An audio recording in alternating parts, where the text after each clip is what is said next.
बिस्मिल्लाहिमिनश्शैतानिर्रजीम बिस्मिल्लाहिर्रहमानिर्रहीम। आइए आज हम फिर व्यंजन को पढ़ेंगे। व्यंजन कहते हैं का, ख, ग वगैरह। ठीक है, ये टोटल व्यंजन है। इसे हम अच्छी तरीके से पढ़ेंगे। जब इसे हम अच्छी तरीके से अदा कर लेंगे, पढ़ लेंगे, पहचान लेंगे तो इंशाअल्लाह हमें हिंदी पढ़ने में आसानी होगी। और सारा चीज़ इसी में से है। आइए पढ़ते हैं। क, ख, ग, घ, अड़। क, ख, ग, घ, अड़।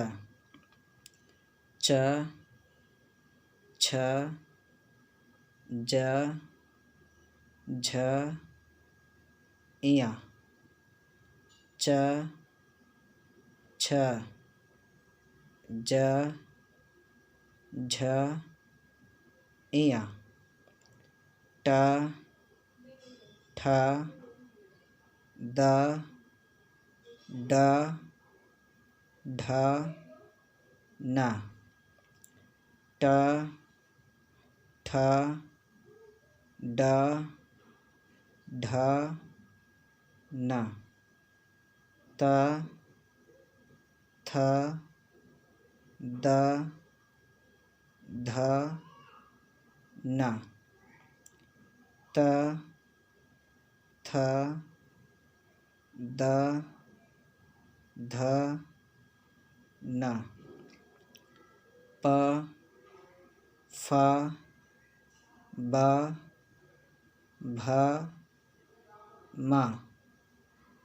प, फ, ब, भ, म।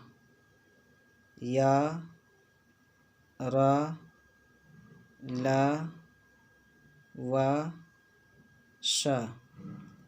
य, र, ल, व, श। श, स, ह। छ, तड़, ज्ञ। श, श, ह, छ, तड़, ज्ञ। ठीक है, आप इसे अच्छी तरीके से याद कर लें। अस्सलामु अलैकुम व रहमतुल्लाहि व बरकातुहू।